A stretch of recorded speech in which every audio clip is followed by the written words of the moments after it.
بسم الله الرحمن الرحيم. الحمد لله رب العالمين، والصلاة والسلام على سيدنا محمد وعلى آله وصحبه أجمعين. يا ربنا لك الحمد كما ينبغي لجلال وجهك ولعظيم سلطانك. إلهنا ربنا ظلمنا أنفسنا وإن لم تغفر لنا وترحمنا لنكونن من الخاسرين. اللهم لا تجعلنا مع القوم الفاسقين، واجعلنا من عبادك الصالحين الفائزين برحمتك يا أرحم الراحمين. رب اشرح لي صدري ويسر لي أمري واحلل عقدة من لساني يفقه قولي، اللهم آمين يا مجيب السائلين.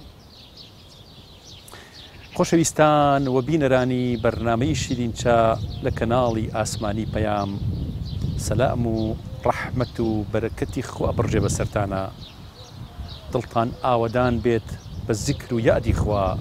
زمانتان پاراو بێت بە زیکر و قورئان و باش وتنێک کە لە سەری محاسبە ناکرێن و ئەجر و پاداشتان نەدرێتەوە. خۆی گەورە بتان پارێزێ لە بەڵای ئەرز و ئاسمان، خۆتان و ماڵ و مناڵ و سرجەم ئازیز و خۆشەویستان و خۆشەویستانمان. خۆی گەورە بەرەکاتی خۆی بڕێژێ بەسەرمانە، وڵاتەکەمان لە هەموو نەهامەتی و لە هەموو خراپێ بپارێزێ. خۆی گەورە عاقبەت خێری بە نسیبی من و ئێوە و هەموو ئازیز و خۆشەویستەکانمان بکە یا رب العالمین. ئەزانم ئەم ئەڵقەیەکی زۆر تایبەتە. هەندێک لە هەناسەکانی نزیک بوونەوە لە ذیلحیجە و مەوسیمە مبارەکەکەی حەجی پیرۆز و جەژنی قوربانتان بۆ نەقڵەکەین و پێشیەخەین، و هەندێک لە دیمەنەکانی ئەو دی و حەج و ئەو دی و دنیا و ئەو دیوی بەرزەخ کە مەحشەرە. باسێکی ڕۆحی و ئیمانی ناسک دەرەهێنین لە حەج و حەشر، ئەو شتانەی کە هاوبەشن لەم دوو مەسەلە زۆر گرنگەیە. ئەوانەی کە حەجەکەن ئەو بەرگس پێجوانە لە بەرەکەن، دڵیان ڕۆشنەکەنەوە، بەرەکاتی خوادا بارێ بەسەریانە، پاسپۆرتێک وەرەگرن و ئەو سەفەرە مبارەکەکەن. ئەوانەش کە سەفەرە مبارەکە هەمیشە یەکەی قافڵەی ئینسان کە ئەبێ پیایە بڕواکە بریتێ لە سەفەری مەحشەر ئەنجامەدەن. ئایا ویستی لەسەر بێت یا ویستی لەسەر نەبێت؟ جیاوازیەکانی بەینی حەج و مەحشەر، حەج و حەشر، جوانیەکانی ئەم دوو دیمەنە گەورەیە یادخستنەوە زۆر قوڵەکان لە حەج و لە مەوسیمی حەج و عەمرەیە چەندێ بیری مەحشەرمانە خاتەوە. ئەم ئەڵقەیەکی ناوازە و تایبەتە بۆ بیرخستنەوەی حەجی مبارەک و مەحشەری هەمیشەیی هەموو لایەکمان. فەرموون ئەڵقەی ئەم جانیمان.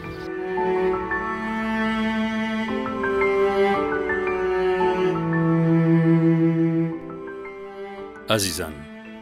ئێمە گەشتی عەمرە و حەج و وڵاتانی جیاوازی دنیاکەین، بەویست و ئیختیاری خۆمان ئەنجامیەدەین بە مۆڵەتێک کە پێوترێ پاسپۆرت و بە دیاریکراوی بۆ شوێنێکی تایبەتە چین، لەگەڵ کەس و کار و هەڵبژاردەی خۆمانە سەفەرەکەین، خواردن و پارە و جلوبەرگی تایبەتە بەین، چاوەڕوانی ناخۆشی ناکەین لەو سەفەرە و بۆ خۆشیە چین. ئەتوانین هەچ کات بمانەوێ کۆتایی بە گەشتەکەمان بێنین، سەردانی شوێنی جیاوازەکەین و زۆری تر کە لەسەری بتوێین. بەڵام سەفەری قیامەت و مەحشەر بە تایبەتیەکەین، هیچ ویستێکی ئێمەی تێدا نییە. پاسپۆرتەکانمان وجودی ئینسانی بوونمانە، ئەمان باتە ئەو شوێنە هەمیشەیە. دیاری نییە بۆ کوێچین و چارەنووسمان وابەستەی ڕەحمی خوا و ئەو ئیمانەیە کە هەمانە، بە تەنها ئەو گەشتە هەتایە دەست پێەکەین. هیچ خواردن و ئاو و پارە و پلە و پۆستێکمان پێ نییە، ڕوت و ڕەجاڵین، نازانین بۆ خۆشی و بەهەشت و ڕەزامەندی خواچین یاخود بۆ سزای دۆزەخ. وادە و ماوەی حەشریش لە دەستی ئێمەدا نییە. لە مەحشەر جوڵە و وتە و ویستمان زۆر سنووردارەکرێت و زۆری تر. لەبەرەوە حەج و عەمرە و شوێنە پیرۆزەکان سپی پۆشی و ئیحرام بەستن زەنگی بە ئاگاهاتنەوەیە بۆ مەحشەری عەزیم.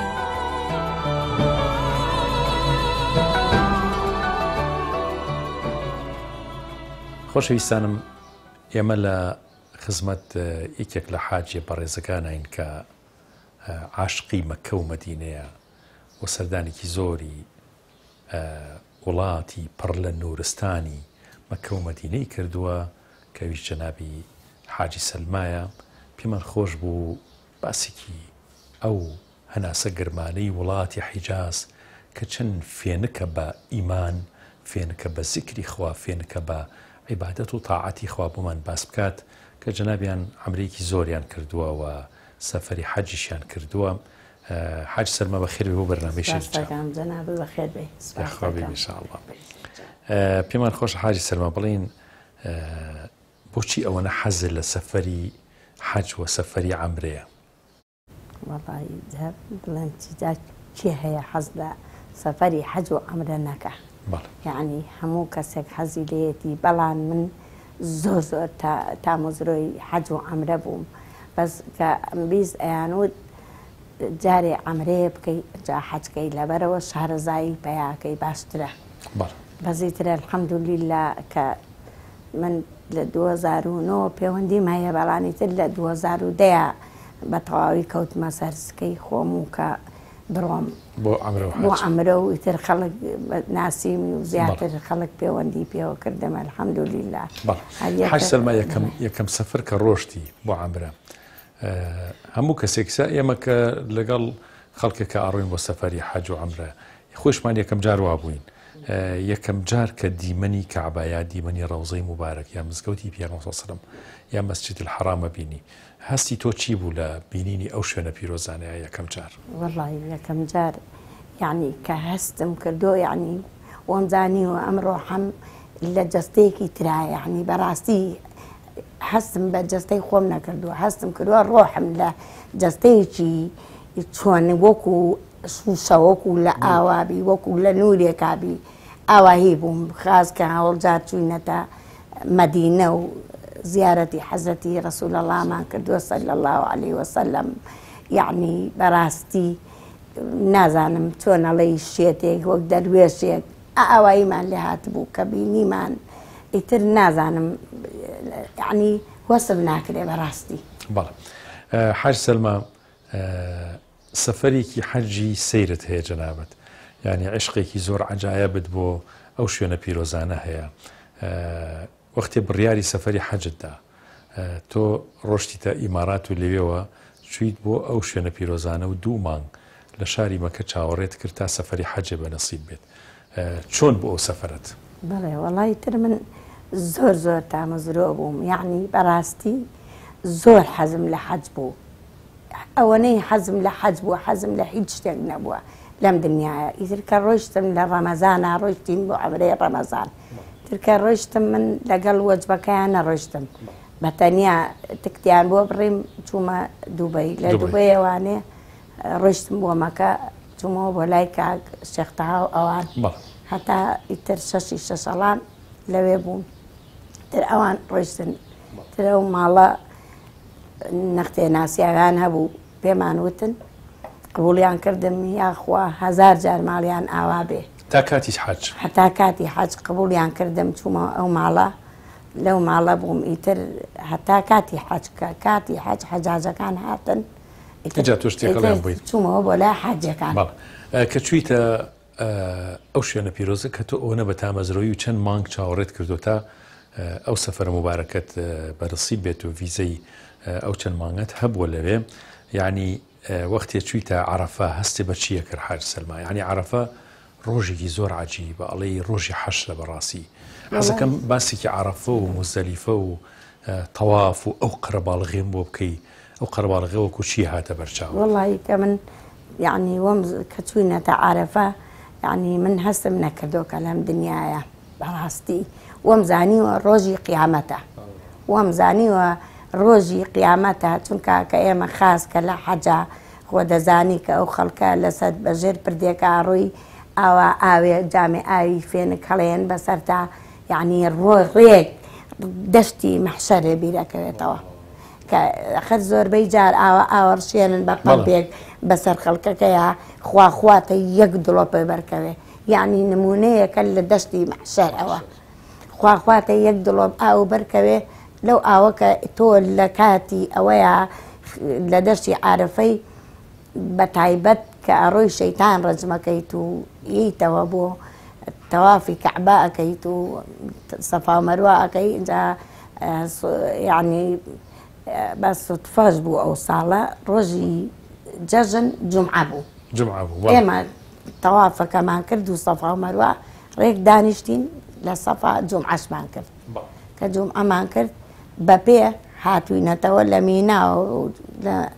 جەماراتەوە هاتووینەتەوە کەعبەی شەریف و تەوافمان کردووە سەفا و مەروە جومعەمان کردووە بە پێش چووینەتەوە بۆ مینا بۆ ژێر خێمەکان نابێ خۆ لە ئوتێل و ئەوانە بەڵێ ئیتر ئەوە بووە یعنی خۆشترین شت لەو دنیاە ئێستا خەڵکە لە دایکە بێ نازانێ خۆشی چیە لە ئەلستەوە ئازانم ئێستا لە دایک بووم بەڵام قەت وەسف ناکرێ وەسف ناکرێ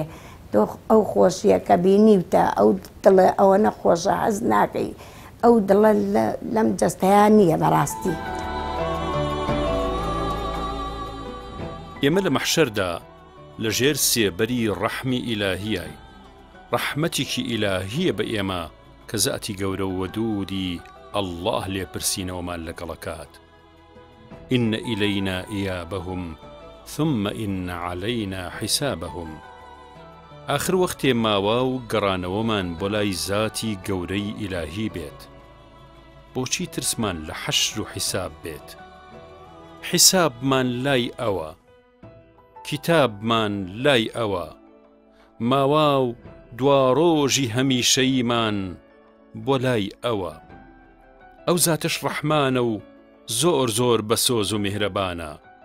لە دایک و باوکمان زۆر زۆر زیاتر بە ڕەحم و بە بەزەیە ئین حیسابهم عەلی ڕەبی لەو تەشعورون ئەبێت بە دوای شعورە بگەڕین و عەوداڵی بین هەتا پەیدای بکەین و لە حیسابی ڕۆژی حەق و مەحشەرە دانەمێنین و لە حیسابی ڕۆژی مەحشەر حاڵی ببین و ڕزگار ببین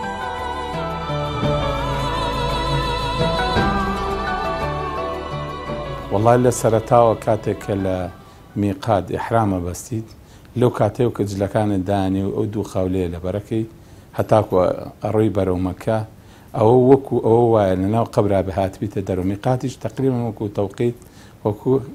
کاتێکە کە ئینسان لە قەبرایەتە دەرەوە جا بەرەو شوێ ئەڕوات بەرەو مەکە ئەڕوات لە مەکەشە لەناو کەعبەیە تەوافی کەعباکەیت و سەفا مەروواکەی لێکچوونەکانیان چەند شتێکە ئیشێ لەوانە ئەوەیە لە ڕۆژی قیامەتە بەس تەنها پەنا بەخوا بیت هاوار بۆ خوای گەوراکەی هاوار بۆ شیشی تر ناکەی لەناو کەعبەشە تەنها هاوار بۆ خواکەی هیچ وشەیەکی تر ناڵێ ئەو دوعانەی کە لە ناو کەعبەیەکەیت تقریباً لەناو لە حەشیشە عینە شتێڵیت ڕۆژی عەرەفە ماشاءالله زۆر زۆری لە حەشەچێ لە عەرەفە ئەوەیە عەرەفە خۆی هەر لە عوریفەوە هاتوویان یەکتر ناسین عەرەفە بە مەلاین کەس لە ڕۆژی عەرەفە لە یەک شوێنا کۆبوونەتەوە یەک جلیان لە بەرایەکەویژە حرامە هەمووی بە جلی سپیەوە وەستاوە ڕویان کردێتە قیبلە و هاوارەکەن و دوعاکەن کاتەکە ئەو کاتەیە کە خوای گەورە دوعای لێ قبوڵەکە یعنی شوێنەکە پیرۆز نێت کاتەکەی پیرۆزە ئەویش عینەن کاتی ئەوە وایە کە لە حەشرە لە کاتی ڕۆژی حەشرە مسلمان بۆیە دڵی خۆشە هەر لە دڵەوە ئەزانێ ئینشاءالله کەوێتە بەهەشتا و پشتیوان بخوا مزدەلیفە کە ئەگەیتە مزدەلیفە بەردەکان هەڵەگریت و ئەجۆڵیت ئەویش حرەکەیەکە لە شێوەی حەشرە چێ چونکە هەمووی بەیەک ئیتیجا هەڕوا یعنی ئیتیجای پێچەوانەی نییە هەمووی بەرەو کەعبە بەڕێیەکەوێ 4 ملیۆن کەس بەبێ ئەوەی کەس بڵێ بڕۆن عازێکی داتێک کە بانگی ئێوارەیدا هەمووی بەرەو مزدەلیفە بەڕێکەوە لە مزدەلیفەشەوە هەر هەمووی بەرەو کوێ ڕوا بەرەو خاچی مینا لە خاچی میناوە بەرەو کەعبە بەڕێکەوە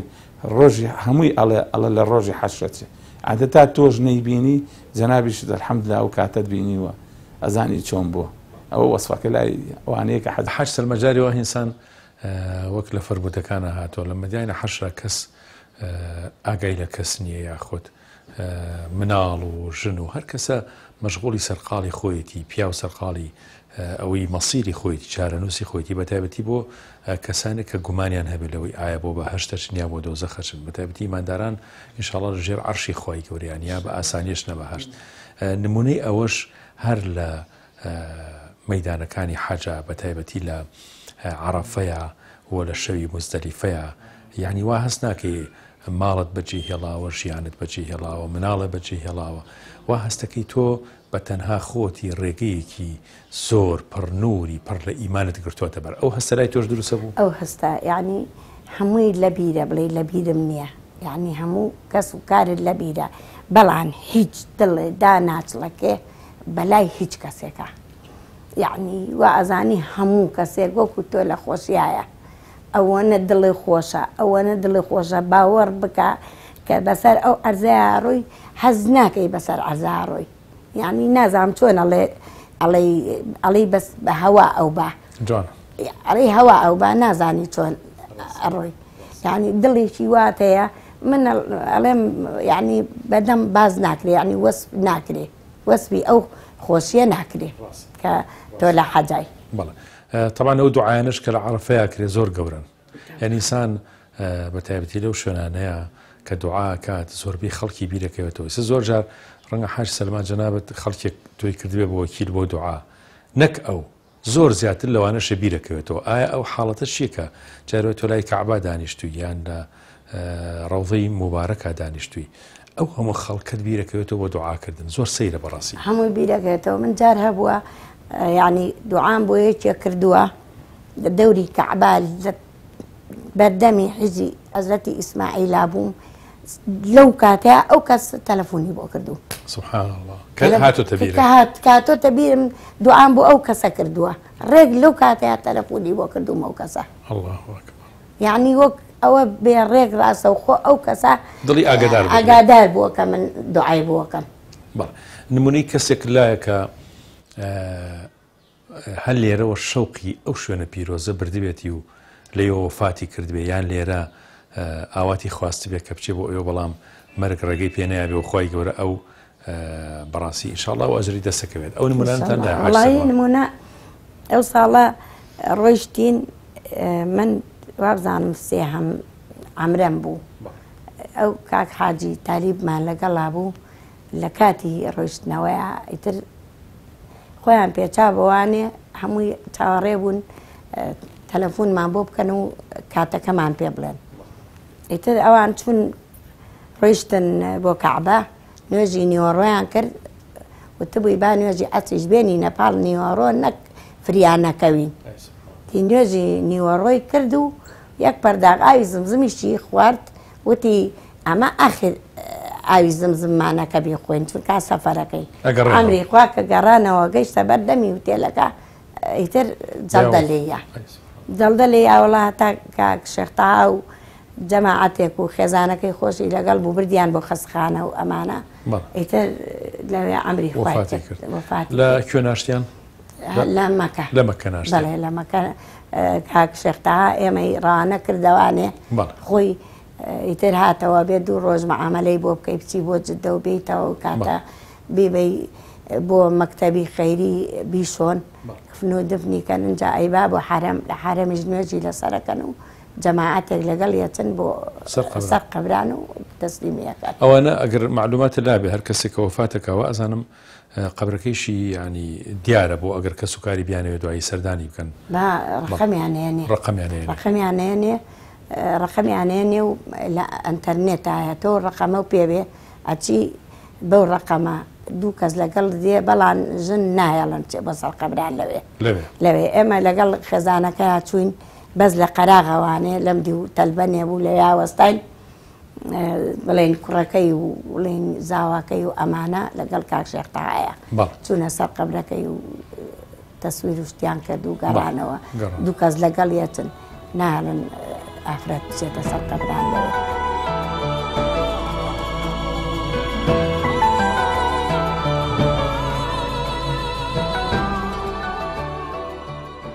ڕۆژی قیامەت جیاوازە لە ڕۆژی حەشر و حیساب بەو مانایەی کە زۆر جارێمە ڕەنگە جیاکاری نەکەین لە نێوانەوەی کە خوای گەورە لە قورئانی پیرۆزە و پێغەمبەری نازدار صلی الله عليه وسلم لە فرمودە پیرۆزەکانی خۆیان باسی ڕۆژی قیامەتمان بۆ کاوە باسی ڕۆژی حەشر و زیندووبوونەوەمان بۆ کات بەس ئەم دوانە جیاوازن ڕۆژی قیامەت بریتیە لە تێکچوونی ئەم گردونە و ئەم کەون و کائیناتە ئەوە تا لە جوزی عەمەیە بە درێژی باسی ئەم مەسەلە زۆر گرنگی ڕۆژی قیامەتەکە ئیذا الشەمس کوورەت و ئیذا النجوم انکەدرەت ئیذا السەماء انفەطەرەت ئەمانە هەموو ئەو سوورەتانە باسی تێکچوونی نظامی ئەم گردونە و یاسای ئەم گردونەکە کە خوای گەورە خۆی بە یاسایەک لە یاساکانی تێکیەدا و هەڵیەوە شوێنێت کە پێوترێ ڕۆژی قیامەت ئەو ڕۆژەی کە زۆر سام ناکە کە ئاسمانەکان دائەکەوێ بەسەر یەکە و هەروەها ئەم ئەرزە و شاخەکان تێک و پێکەشکێت چیاکان بە ئاسمان ئاڕۆن هەڵەوە شێلەیەک واتە زەوی پارچە بێت مرۆڤەکان هەموویە مرن گیان لەبران هیچیان نامێنێت ئەمانە و تێکچوونی ئەم گردونە پێوترێت یەوم القیامە یا ڕۆژی قیامەت یا ڕۆژی تێکچوونی ئەم گردونە بەڵام یەوم الحیساب یا مەحشەر جیاوازە مەحشەر ئازانم زۆر جار ئەگەر سیر بکەین خۆی گەورە وەکو مژدەیەک باسی ڕۆژی حەشرەکە تایبەت بە ئیمانداران هذا يومكم الذي كنتم توعدون ئەمە ئەو ڕۆژەیە کە ئێوە زیندووە بنەوە لە مەحشەرە کە خوا وادەی پیابوون کە خوا بەڵێنی پیا بەڵام وەختێک سەیری قورئان بکەین کاتێک کە خوای گەورە باسی تێکچوونی ئەم گردوناکە ئەم کەون و کایناتاکە لە ڕۆژی قیامەتە واتە لە ڕۆژی تێکچوونی ئەم گردونەیە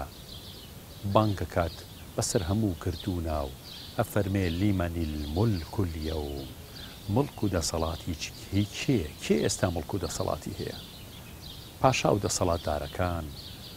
قووەتە گەورەکان لەم گردونەیە ئەوانەی جبەخانە و عەسکەر و دەسەڵات و هێز و پارە و سامانیان هەبوو کوان ئەوانەی خۆیان بە خاوەن پێگە و خاوەن مەکانە دەزانی شانازیان بەسەر خەڵکا کرد لیمەنی المولک اليوم ئەمڕۆ مڵک و دەسەڵاتی کێ و لای کێیە خۆی گەورە خۆی وەڵامەیاتەوە چونکە ئەم گردونە کەسی تیان نەماوە تا وەڵام باتەوە لله الواحد القهار لله الواحد القهار تەنهایی خوای بەدەسەڵات و قەهار و بەهێز و بەجەبەروتە و هەروەها الملك يومئذ الحق للرحمن ئەم مڵک و دەسەڵاتە ئەم مەحشەرە ئەم قیامەتە ئەم دوای بەرزەخ و دوای مەحشەرە مڵکایەتەکەی تەنها گەڕێتەوە بۆ ڕەحمان کە زاتێکە ڕەحم بە بەندەکانیەکە لەبەرەوە ئاماژەکان زۆر نزیکن لەوەی کە لە مەحشەرە ئینشاء الله ئیمانداران ناترسێنرێن هەر لەو لەحەزاتانەی کە لە مەحشەرە ڕاوەستاریت و نامەی ئەعمال بەدەستی ڕاستت پێتە درێ نەک بەدەستی چەپت کە بەدەستی ڕاستی وەرگرت ئاماژەیەکی سەریح و سەحیحە بۆەوەی کە ئینشاء الله تۆ لە ئەهلی نەجاتی بێجگە لەوەی کە پێغەمبەری خوا صلی الله عليه وسلم لە ڕۆژی مەحشەرە پێشەوەی حەشر دەست پێ بکات 7,000 یا زۆر زیاتر لەوە کە ویستی خۆی لەسەرا بە مژدەی پێغەمبەری خوا صلی الله عليه وسلم ئەمانە ئەبرێن بەبێ ئەوەی حەشر ببینن کێشانە و پێوانە ببینن محاسبەی خوایی ببینن ئەبرێنە دەرگای بەهەشت و داغڵ بۆ بەهەشت دەکرێن پردی سڵات نابینن کەواتە مژدەگەلێکی زۆر هەیە کە خوای گەورە ڕەحم بە بەندەکانی خۆیەکە لە مەحشەرە و ئیمانداران وەکو فەرمودەکەی پێغەمبەر صلی الله عليه وسلم بەفەرمی حەو کۆمەڵ لە ژێر سێبەری عەرشی پەروەردگاران گەرمایان نابێت تینویان نابێت بێتاقەت نابن ئەم مەحشەرە زۆر گەورەیەکە بەشێکی هەرە زۆری بەشەریەت ئەگەر کافر و زاڵم و ستەمکار بێت و بەشێکی هەرە زۆریان 50,000 ساڵ لە مەحشەرە ئاوێسێنرێن بەڵام ئەمان ئەگەر مدەتێکی زۆریش لە مەحشەرە ڕاگیر بکرێن ئەوە تینوێتی و ناڕەحەتی و عەزاب و مەینەتەکانی مەحشەر نابینن لەژێر سێبەری عەرشی خوایان، سێبەری عەرشی خوای پەروەردگار. کاوانەش حەو کۆمەڵن کە ئەکرێ هەموو ئیماندارێ خەسڵەت یا دوو خەسڵەت یاخود هەر حەوت کۆمەڵەکە هەر حەوت بەشەکەی تیا بێت و بەر ئەو مەرحەمەت و لێشاوە گەورەی خۆی گەورە بکەوێت. بەڵێ حاج سەلما نمونەی ئەوەی کە کەسێک لەوێ یاخود لێرە خەوی بە پێغەمبەرەوە بینی بێت سەڵڵەهو عەلەیهی وسەلەم خەوی خۆشیان بینی بێت یا ئەو خەونە هاتبێتە دی بۆی کە سەفەری حەجی کردووە یا سەفەری عەمرەی کردووە یا سەفەری ڕەوزەی مبارەکی کردووە. وازام لەم ساڵی ڕابچەند ساڵی ڕابردووە مەمنوع کراوە هۆی کۆرۆناوە بوو کە خەڵک ناچوە ڕەوزە. ئایا شتێکی ئالەو بابەتت لا نییە؟ وڵی ئێمە کە ڕۆیشتین چەند سەفەری تر کرابوو لە پێش ئێمەیە نیانێشت بوو کەس بچێ بۆ ڕەوزە، نیانێشت بوو بۆ ڕەوزە کەس بچێ، هەرە چوونە ئەمدی و گومەزەکە و لەوێەوە ئیتر دوو عوشتیانە کرد و سەلامیان لە حەزرەتی پێغەمبەرە کرد صلی الله علیه وسلم و ئەبوو بەکری سدیق و عومەری کوڕی خەتاب و ئەپارانەوە ئیتر نیانێشت و خەڵکیش زۆر خەفەتیە خوار کە ینی نیانێشت بچن. بەس ئیتر ئێمە کە چوین سپاس بۆ خوای گەورە، سپاس بۆ خوای گەورە ئێمە کە چوین دەرگاکەمان بۆ کرایەوە ئیتر زەلامێکیش خەوی بینی بوو وتی یەکەم کەس حەزرەتی پێغەمبەر صلی الله علیه وسلم دەرگاکەی بۆ حاجی سەلمە کردوێتەوە، یەکەم کەس چۆتە ژوورەوانێ بۆ ڕەوزە. پێشەوە بە تۆی وت دوات ینی ئەو کاتە ئەومان لەگەڵ نەبوو کە ئەمە چوین ئیتر ئەو خەوی بینی بوو ئێمە لەوێ دەرگاکەمان بۆ کرایەوە ئەو لێرە خەوی پێوە بینی بووی. الحەمدولیلا ئیتر سکور هەمومان بەڕێک و پێکی هەموو جارێکە چوو بین سپاس بۆ خوا چوین بۆ ڕەوزە و نوێژمان کردووە لەسەر فەرچە سەوزەکە و ئیتر معلومات و لەو کاتەوە کرایە دوای ئەوەی تر لەوە دوا کرایەوە بەڵام ئێستا بازە کەسێکەیە کە ناچێ لەبەرەوە ئەبێ سەرقافڵەکە زوو ناویان بنووسێ و ناوەکانیان باتێ ئەو کاتە بە ئەنتەرنێت ناوەکانیێتەوە نوسخەیە ڕایەکێشێ ئەبێ کە ئاچین ئێمە موعیدێکمان بۆ دانن ئەچینە پێشەوە بە ڕیزە چینە بێ ئەو مەنەفێسا ئەو پارچە وەرەقەیە بگەێنە دەستیانەکەیە کە ناوەکان ئەخوێنێتەوە و جا بە ڕیز ئەڕۆینە پێشەوە ئەچین زیارەتی ڕەوزەکەی. من ئەوەی سرنجی ڕاکێشام ئەم جارەیە لە ڕەوزەی مبارەک و لە عەمرەیە ئەوە بوو کە ئەم شێوازە باشترە لەو پاڵپاڵێن و فەرتەنەیی کە جاران هەبوو. ئەم شێوازە بە ئاسانی ئەگەر کەسێ بیەوێ بە ئاسانیێشێتە ڕۆزە و مدەتێکی باشش دانیشێ و پاڵپاڵێنێکی شیناوێ و بەری هەمووی شێکەوە ئازار بەجوانیە زۆر منیش زۆر ئەوەم پێخۆشە زۆر پێم خۆشە لەبەرەوە نابێ بە پاڵپاڵێن عنی باوەڕ بکە فریاکەوی دەڕکاتیش نوێش بکەی یعنی لەوێ ئەتوان جاران کە ئەم دەرگاکەیان نەکردەوە باوەڕ بکە خۆم سرم خسۆتە سەر پشتی خەڵک سەری کردۆتە سەر پشتی من ئاوایی خەڵک سوژدەی بردووە نێتوانی سوژدە بەرێ لەبەر قەرەباڵغی زۆر بە ئاسانی دەستێکەوە قاو قریشکی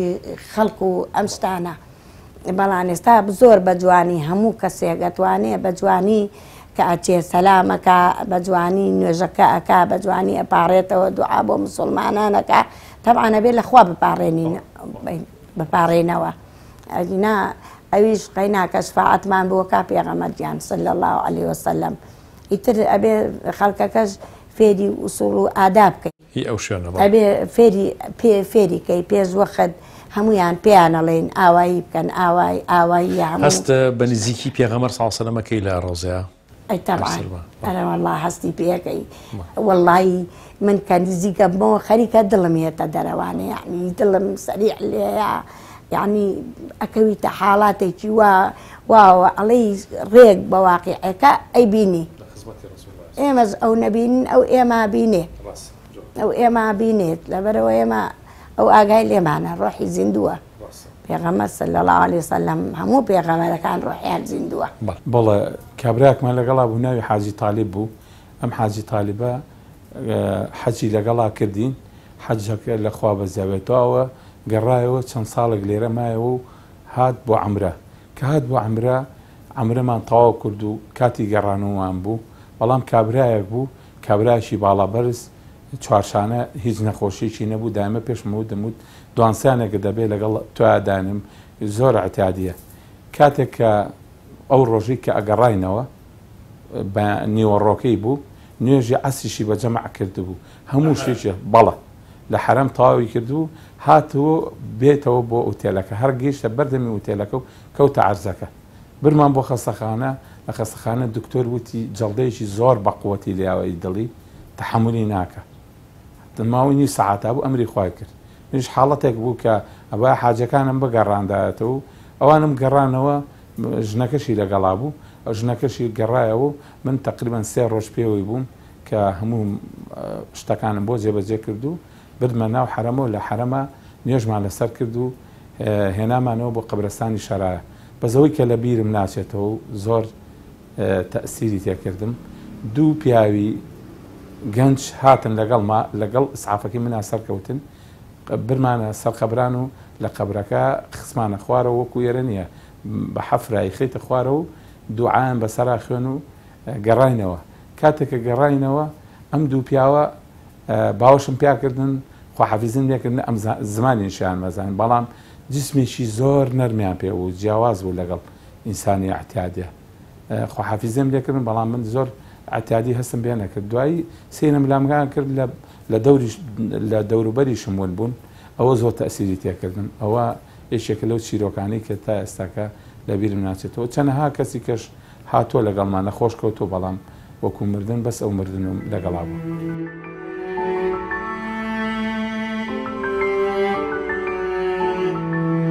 وكفى بالله حسيبا والله سريع الحساب وكفى بنا حاسبين. الحمد لله خوايا كزاتي قورت پروردگار مانو بس بو فامي ديمان كحق تعالى ليبرسينوي بندكاني خويا كاتو لمن دبرسيتوا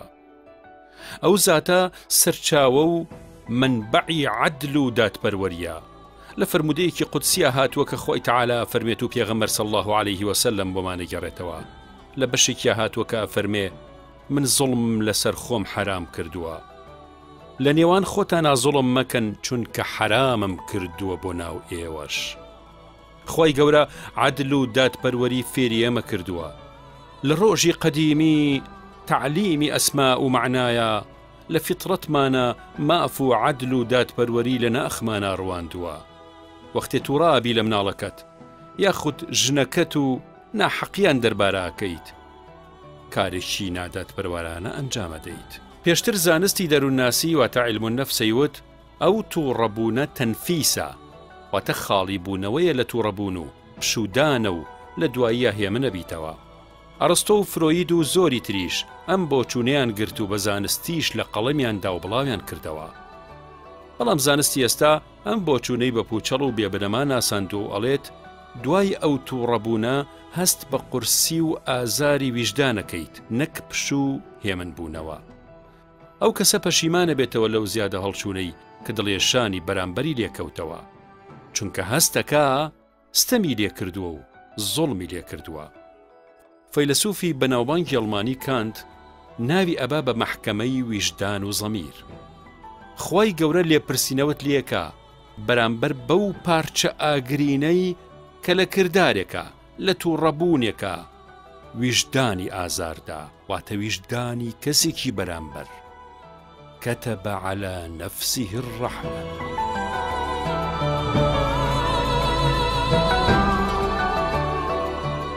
جارێکیان ڕۆیشتین کەوە ڕۆیشتین جەماعەتێکمان برد من 7 نەفەری خۆم هەبوو وەخر نەفەری خۆم تایبەتەوەی کە پەیوەندی بە خۆمەوە هەبێ 7 نەفەر بەجێمە زۆرم خەفەت لێ خواردن وتم وعد بێ من نایەمەوە حتا ئێوەیەن لەگەڵتانە بم کە لەگەڵیان بووم ئەو دەڕۆژە تەواو بوو کە شێختەها جەماعەتی هێنایەوە وتم شێختەها من وعدێکی وام بەو 7 نەفەرەیەوە وتی ژوورێک بۆ گرم بۆ خۆت لەو ژوورەیە بە خۆت بە عیبادەتی خۆ بکە هەتا ئێمەیەینەوە لە مەکەیە لە مەکە شێختەها گەڕایەوە جەماعەتی هێنایەوە منیش ئەو ژوورەم گرتە بوو تر 600 ریالمەیە بۆ خۆم لەوێ بم ڕۆژ هەتا ئێوارە چوم لە حرەمە بووم و ئێوارە هاتمەوانێ دوور نەبوو لە حرەمەوە هاتمەوە وتێلەکە ژوورێ بوو هەر خۆم بوو ئیتر تا 13 ڕۆژ دوای 13 ڕۆژ کاک شێختەها هاتەوە وەجبەی هێناو هاتەوە ئەو 7 نەفەرەی منیشی هێنابوو لەبەر خاتی ئەو 7 نەفەرەکە وعدم پێیا بوون چونکە مەسەلەیەک هەیە وعد نیوە ئیمانە وعدم پێیا بوون کە لەگەڵیان بم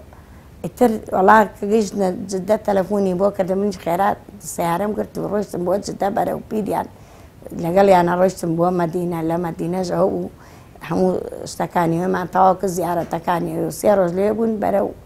مەکە هاتین ئیتر لەگەڵ ئەمانیش 8 ڕۆژ مامەوە و ئەمرەمان پێکردن و ئەمانە ئەبوویان من بگەڕامایەوە ئەبوویان بگەڕامەوە لەبەرەوە متەخەلەف ئەبووم ئەی خوایە من چۆن بڕۆمەوانێ وتم حاجەکان دوعام بۆ بکەن من لەبەر خاتی ئێوە ماومەتەوە ئێوەش دوعا بۆ من بکەن من چۆنی بڕۆمەوە وڵای تر باش بوو کۆمپانیایەکی سامەڕە ئەگەڕایەوە شێختەها پێی وتبوون تبووی نەفەرێکم هەیە لەگەڵ ئێوە ڕەوانەیەکەم لەگەڵ ئێوە ڕەوانەیەکەم بۆ کوێیە تیان باشە بە خێر بێ سەرچاو بۆ کوێیە وەڵا بۆ بەغایە ئەی خۆیان منیش ئەو سایە زۆرە ترسام لەبەرەوە داعش هەبوو یعنی سیارە زۆر بە ناڕەحەت ئەڕۆی ئافرەتێکیش بەتەنیا شەو لە مەتاڕ دابەزێ بۆ کوێ بچێ وەڵای تر چوومە کەعبە وتم خوایە خۆ دەزانی من وعدم بەو 7 نەفەرەیەوە لەبەر خاتی ئەو 7 نەفەرە ماوم 13 ڕۆژ ماومەتەوە 13 ڕۆژ زیا مامەوە بێژگەلەوەی ئەوانیش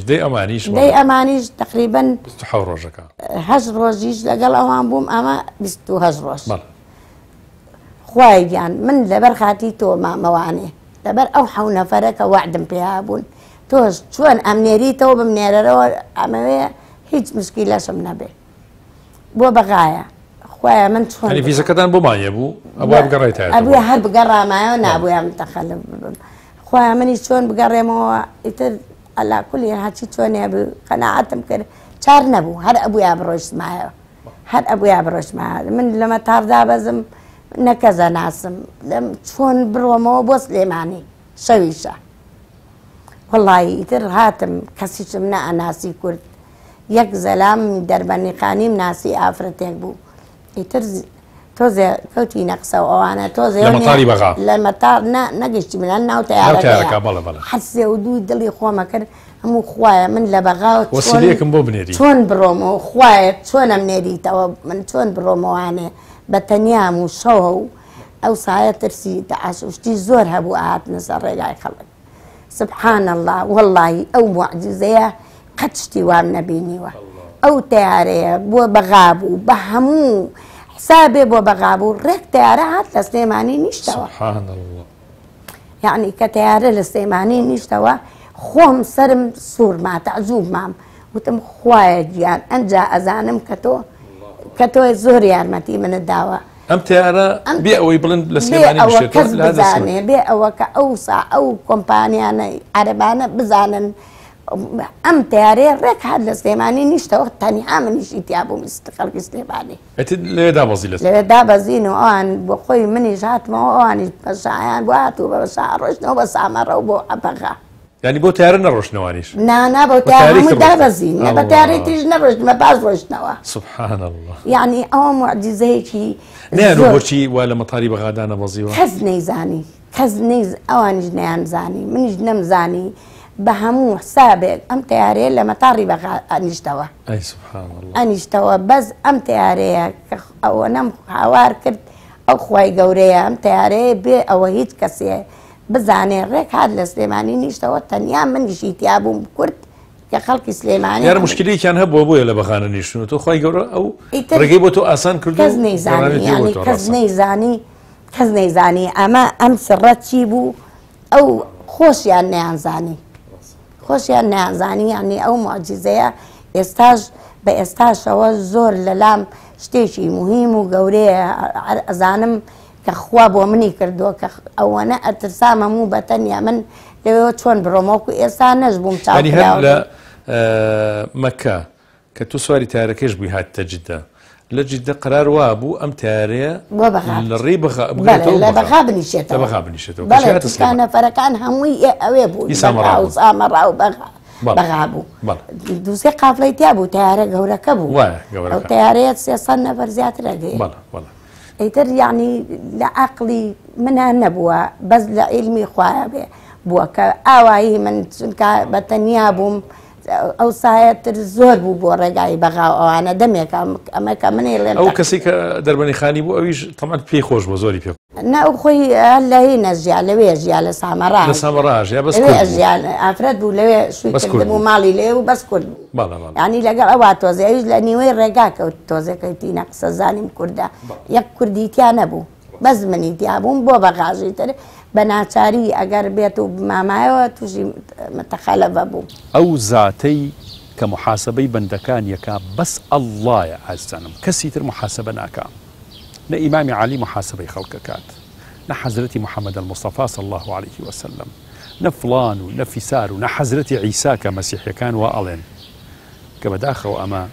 نابێت ئیلا پەروەردگار خۆی محاسبەی بەندەکانی خۆیەکات بۆچی خوای گەورە خۆی چونکە خوای گەورە غەفور و ڕەحیمە خوای گەورە لێبوردەیە خوای گەورە عەفو و مەغفیرەتێکی بەرفراوان ئەبەخشێ بە بەندەکانی خۆی لەبەرەوە ڕۆژی قیامەتە یەکێک لە نیعمەتە گەورەکانی مەحشەر بریتیە لەوەی کە خوا خۆی محاسبەی بەندەکانیەکە یەک ئەچینە بەردەستی پەروەردگار خۆی ئەمەی ئێستا من بۆ ئێوەی باسەکەم ئەمە عەرزەکرێت جارێکی تر لە خزمەتی پەروەردگارە بەو ناو کڕۆکە قوڵەی کە ئێستا لە دڵی منا هەیە بە چەند نیەتێکە من بۆ ئێوە باس کردووە بەو قوڵایی بەو تەئسیرەی بەو کاریگەریەی کە لە دڵی ئێوەشا جێهێڵێت هەمووی پیشانەدرێتەوە خۆی پەروەردگارە فەرمێ بەندەکەم تۆ ڕۆژە لە ڕۆژان لە بەردەم کامێرەیە کاوەستا بوویت قسەت بۆ خەڵکیە کرد باسی مەحشەر دەکرد باسی حیساب و باسیەوەی کە بە تەنها ئەبرێنە بەردەم حەق تەعالا ئەو ئێستا هەمان شت ڕۆدات کە تۆ باس دەکرد زۆر بەورتر و قوڵتر بەس تۆ ئەوەت بۆچی باس کرد لە پێناوی چیا باسە کرد چه ئامانجێکت هەبوو بۆ دنیات بوو بۆ پلت بوو بۆ پارود بوو بۆ پارەت بوو یاخود بۆ من بوو هەموو کردەوەیە ئەم هەوی هەیە ئازانم ئەم هەناسە ساردە و ئەم هەناسە گەرمەت تووشە بێ لە بەردەم پەروەردگارە لە هەموو کردەوە و نیەت و لە هەموو هەڵسو کەوتێکی ژیانی ڕۆژانەمانە خۆی گەورە ساغمان کەیتەوە بۆ خۆت ئیخلاصمان پێ ببەخشی زۆر خۆشەکە خی پەروەردگار محاسبەمانەکە ئەگەر دایک و باوکمان محاسبەی بکردی ناجێی مەترسی بوو ئەگونجێ زوڵم ئەگونجێ ناحەقی ئەگونجێ لە دایک و باوک بێڕەحمی دروست ببێت بەس ناگونجێ لە پەروەردگار خی گەورە بێڕەحمی بەرامبەر عەبدەکانی نانوێنێت بە عەدلی خۆیشی محاسبەمان ناکانات یاچی بەڵکو بە ڕەحم و بەزەیی خۆی محاسبەمانەکات ئەم ڕەحم و بەزەیەشی زۆر زۆر فراوانە بە مەرجێک ئێمە خۆمان فڕێنەینەوە ئاگری دۆزەخ بەوەی پەنا بەخوا بی ئیمان بین بەوەی خۆ کوژ بین خۆمان بکوژین بەوەی ئیمانمان تەواو نەبێت بەوەی باوەڕمان بەیەکێ لە ئەرکانە گەورەکانی ئیمانیا پێغەمبەران یا ڕۆژی قیامەت یا خۆی گەورە یا سیفات و ئەسما و سیفاتی خۆی گەورە نەبێت لەبەرەوە ئازانم حەشر زۆر گەورەیە بەس زۆر شیرینە زۆر جوانە حەشر شوێنی عەدلی مطلقی پەروەردگارە عەدلێکی کەم نا دادپەروەریەکی کەم نا دادپەروەریەکی بێسنووری پەروەردگار لەبەرەوە خی گەورە تەنها عادل نییە بەس عادل منبعی عادل لای خوایە سەرچاوەی عادل و دادپەروەری لای خوایە ئەو فێری عەبدەکانی کردووە ئەو پرووسکە تروسکە بچووکانەی کە گەیشتۆتە لای ئێمە داوای مافی مرۆڤ و مافی ئینسان و مافی گیان لەبەر و مافی خەڵکەکەین ئەگەر ڕاستیش بکەین تایە